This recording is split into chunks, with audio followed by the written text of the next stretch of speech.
eski ehir geliyoruz. Bundan sonra yer düzeltmesini yapıyoruz. Daha sonra tabii bizim fabrikamız bize tohum veriyor. Ekime makinesini veriyor. Biz ekiyoruz. Ondan sonra gübresini, her şeyini yapıyoruz. Ondan sonra çapayı yapıyoruz. Teklemesini yapıyoruz. Sulamasını yapıyoruz. Sadece hasat zamanı sökümünü yapıyoruz. Traktör getirip büyük bir fabrika getiriyoruz. Ben 40 dönüm ekmişim. Ama inşallah bile 5,5-6 verir yani. Güzeldir, bu sene güzeldir. 210-220 ton bekliyor. Vallahi tohum 11 kilo gitti. Makinayı 30 liradan dönümü 30 liradan veriyor kira bedeli. Ama başka kiralarsa 200 liradan veriyorlar yani dışarıda. Şahsi olsa 200 liradan bizden alıyorlar. Yani.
Küçükbaş ve büyükbaş hayvan varlığı hem sahip olduğu tarımsal alanla, sahip olduğu mera varlığıyla çok önemli illerimizden biri. Türkiye'de tarım hayvancılık anlamında önemli illerimizden biri.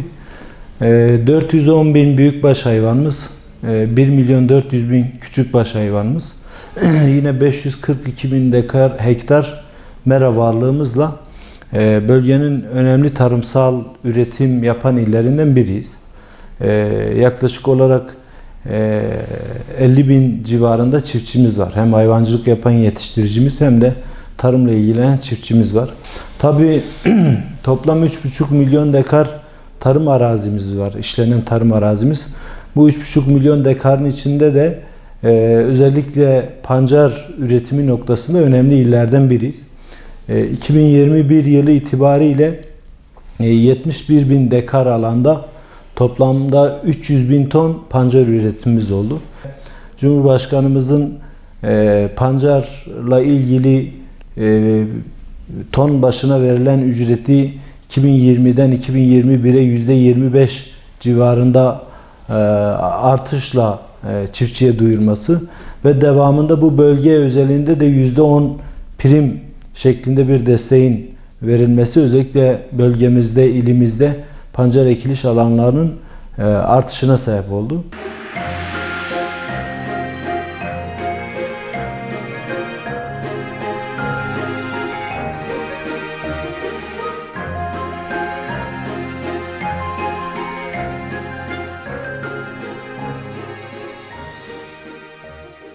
Pancar üretiminden bahsederken birkaç tane önemli mevzuya değinmek lazım. Birincisi, pancar üreten çiftçimiz bu sene hakikaten hem %25'lik pancar üretenlere ton başına verilen %25'lik artış, yani 420 TL bulan pancarın tonuna verilen fiyat, hem bölgemizde artı %10 prim ve yine bölgemizde soğuk ve sıcak hava farkının, ısı farkının oluşmasından kaynaklı, özellikle polar oranının, şeker oranının yüksek olmasından kaynaklı yaklaşık çiftçimiz tona 500 TL civarında bir gelir elde etti ortalama.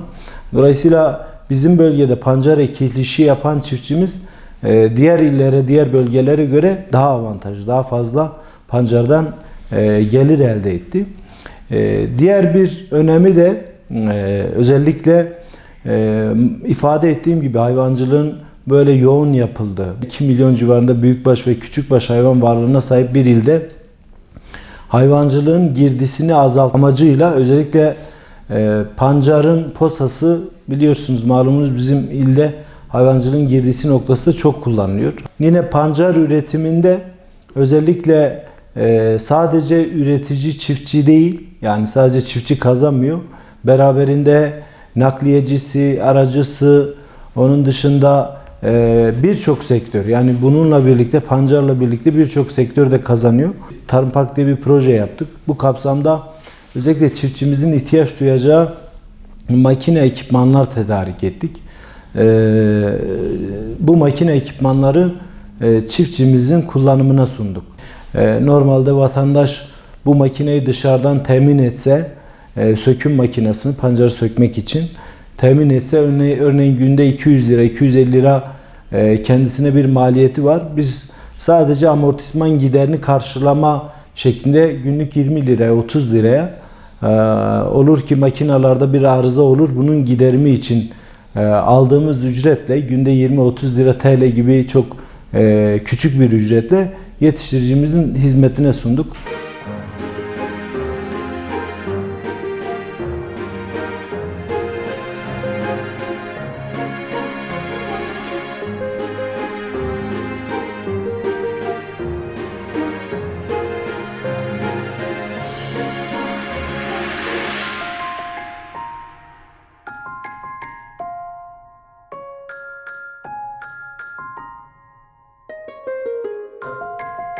Ağrı Şeker Fabrikası Kalite ve İşletim Kontrol Laboratuvarı'ndayız.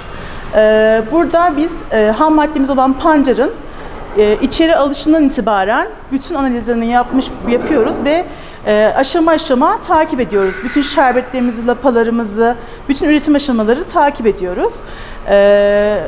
Ürünümüz olan şekere kadar ve yan ürünümüz küspe, melaz, bunların da bütün işletme koşullarını takip ediyoruz ve işletme bize göre çalışmakta burada. İşletme, fabrikamızın iyi çalışabilmesi için işletme koşullarımız çok önemli ve işletme koşullarının oluşabilmesi için de burada yapılan analizlerin çok büyük bir etkisi var. İşte yaptığımız kontrol içerisinde şekerin kalitesi, ara aşamalarda şerbetlerin birix'leri, pH'ları, bu tarz şeker oranı, yani polar şeker oranı, bunların aşamalarını hep biz bakıyoruz ve işletme de buna göre çalışıyor. Bizim verdiğimiz değerlere göre çalışmakta.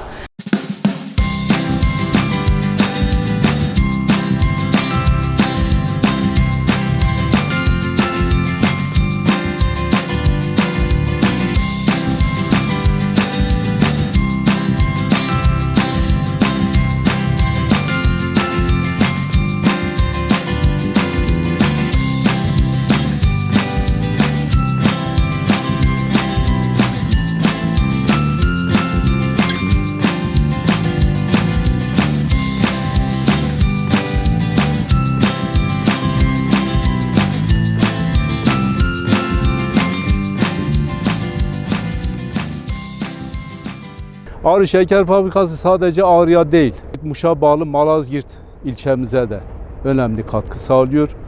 Özellikle hayvancılığa katkı sağlaması açısından Iğdır ilimize de yaş pancar posası dediğimiz küspe, bunu da biz hayvancılığa katkı sağlamak amacıyla üretimini ve satışını yapıyoruz. Fabrikamız 1977 yılında merhum başbakanlarımızdan rahmetli Profesör Doktor Necmettin Erbakan Bey'in temelini attığı bir fabrika. Fabrika 85 ayda tamamlanıyor. 1984 yılında hizmete açılıyor. O günden bugüne de 3 yıl hariç sürekli üretim halinde. 2014, 2015 ve 2016 yıllarında ham madde, yani pancar olmadığı için fabrikamız kapandı. 2017 yılından da itibaren şu ana kadar da hizmetine devam ediyor. Efendim, şeker pancarı 2 yıllık bir bitki.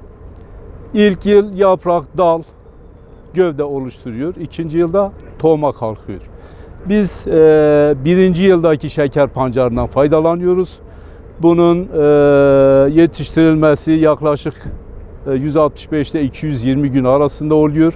Bizim bölgemizde mevsim şartları olumsuz olduğu için en fazla 170-180 güne tekabül eden bir yetişme süresi var. Biz çiftçilerimize yetiştirme sözleşmesi yapmak suretiyle tarım yaptırıyoruz. Bunlar için gerekli olan gübredir, tohumdur. Yani aynı ve nakdi avanslar, para avansı da veriyoruz kendilerine. Bu şekilde üretimlerine destekte bulunuyoruz. Fabrikamız 71 köye hizmet veriyor. Yani toplam 71 köyde bu sene 71.200 dekar ekim yaptık. Bunun karşılığında da 300.000 ton fileli pancar, aşağı yukarı 275.000 bedelini ödeyeceğimiz pancar, 260.000 ton da işlenen pancar olarak değerlendireceğiz. Ayrıca yine Türkiye'deki diğer 33 fabrikanın yanında bizim doğudaki 3 fabrikamızın yine Sayın Genel Müdürümüzün katkıları ve Cumhurbaşkanımızın olur demesi üzerine %10 doğu teşvik primimiz var. Genel Müdürümüz sağ olsun her zaman bölge halkına destek veriyor, fabrikamıza destek veriyor.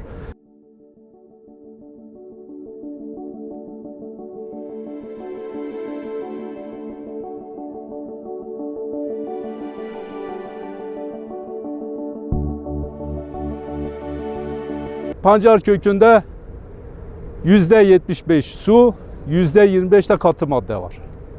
Şekerin elde edilmesi tamamen bu %25'lik kısımdaki şekerin saf hale gelinceye kadar geçen evrelerden oluşuyor. Biz ne yapıyoruz? Dış bölgelerimizde, kantarlarımızda ve fabrika merkezinde çiftçilerimizin ve nakliye müteahhitlerimizin getirdiği pancarı teslim alıyoruz. Burada siloluyoruz. Onu da ne yapıyoruz? Suyla yüzdürüyoruz. Ot toplayıcı, taş toplayıcı, yani fabrikamız tesisine zarar verecek yabancı maddelerden arındırdıktan sonra yıkama teknesinde yıkanıyor. Bunu bıçaklardan geçirip kıyım elde ediyoruz. Bu kıyımı da haşlama ve difüzyondan geçiriyoruz. Difüzyonda ters akım prensibine göre küspe yukarı çıkarken şerbet aşağı iniyor. Bunu haşlamalardan vakum bridelere veriyoruz.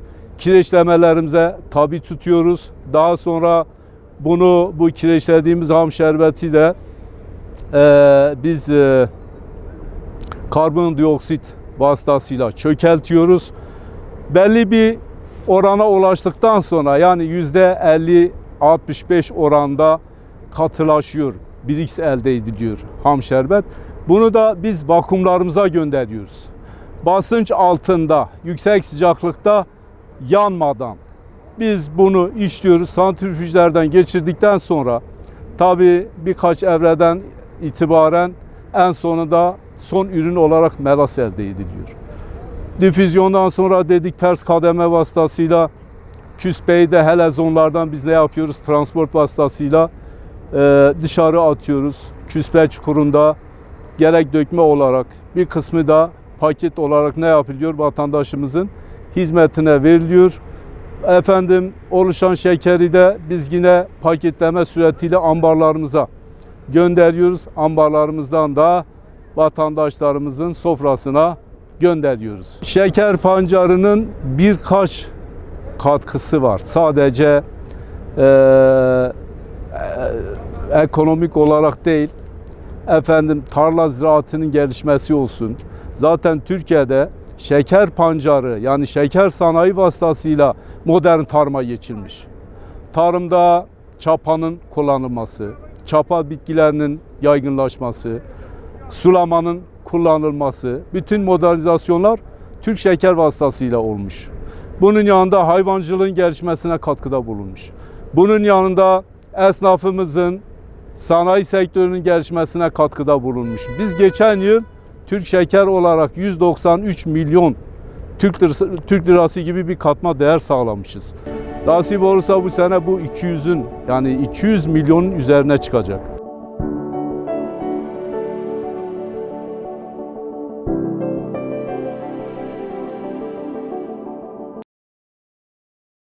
Fabrikamız bu sene 35. kampanya döneminde gerçekleştirmekte. 208.000 ton pancar işlemeyi hedef almaktadır. Şu bölgede fabrikamızın günlük kapasitesi olan günde 3.000 ton pancar, ki şeker şerbeti ayrıştırılmaktadır. Şerbet filtrasyon edildikten sonra sağımda görünen bu buharlaştırma makinelerinde buharlaştırılır. Giren pancarın kalitesine göre gidip çıkan şekerimiz de değişir. Bu sene inşallah Aralık ayının ortasına kadar çalışmayı planlıyoruz. Şu an iyi, verimli bir sezon geçirmekteyiz. Hizmet yerine getirmemizi düşünüyoruz ve daha da iyi olmaya çabalıyoruz.